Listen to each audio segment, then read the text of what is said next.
Kwanza tunamshukuru Mungu kwa kweli, hali ya kikosi kiko vizuri kabisa baada ya mechi yetu ya mwisho. Kizuri zaidi ni kwamba hatuna injury, wachezaji wote wako salama na wote tulifika salama katika mji wa Babati na tuko tayari kwa ajili ya mechi ya nusu finali kesho.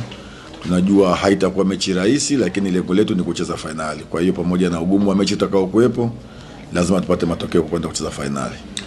Ngumu kiasi gani kwenu kuwakabili timu ambayo mmetoka kucheza nao siku 3 tu zilizopita na mkashinda bao 1-0, lakini kesho ni mechi nyingine tena kwenye mashindano mengine tofauti? Ni ngumu, ni kweli. Ukiangalia mechi baada ya siku 2 tumetoka kucheza nao na tuliweza kushinda kwa goli 1, tunakuja kukutana nao tena katika mechi ya nusu finali.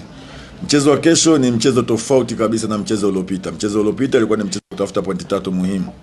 Lakini mchezo wa kesho ni mchezo wa mtoano wa kwenda katika finali. Kwa hiyo ni mchezo ambao utakuwa na approach tofauti kabisa na mchezo uliopita, lakini tunawaheshimu Singida, wana timu nzuri, wana wachezaji wazuri.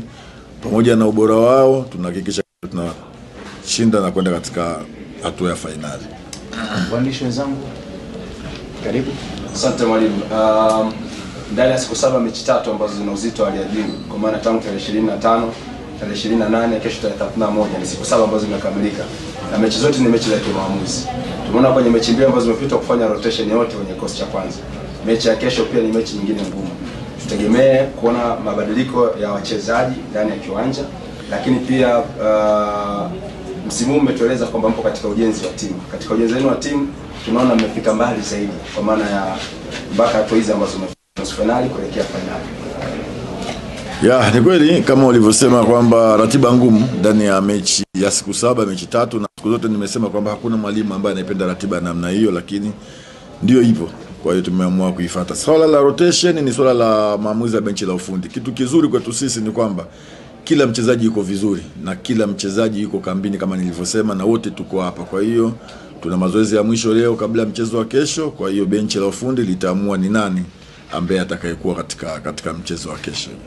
Sisi tunashukuru kwanza tunakuja kucheza katika mji ambao sio wageni tena, kwa sababu tayari tunacheza katika pichi ambayo tumetoka kucheza katika mzunguko wa pili wa ligi. Kwa hiyo sio wageni wa pichi, tumekuja katika sehemu ambayo tunaitambua. Nimeshasema toka mwanzo, jamani, Singida ni timu nzuri, ni timu ambayo ina wachezaji wazuri kama walivyoniambia. Kwa hiyo sisi tunasema pamoja na ubora wao na uzuri wao, tumejipanga na tumejiandaa kuhakikisha kesho tunashinda na kuingia finali. Karibu Mr. Reporter. Sawa.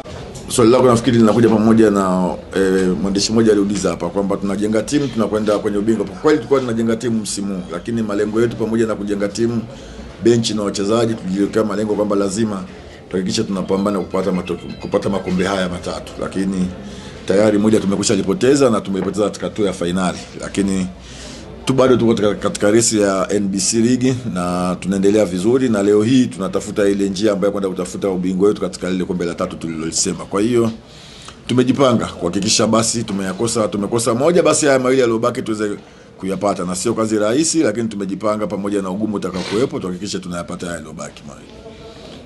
Shukrani sana kocha msaidizi wa timu ya Simba Selemani Matola, lakini kwa sasa tunakwenda kumsikia nahodha wa kikosi cha Simba Mohamed Hussein Zimu.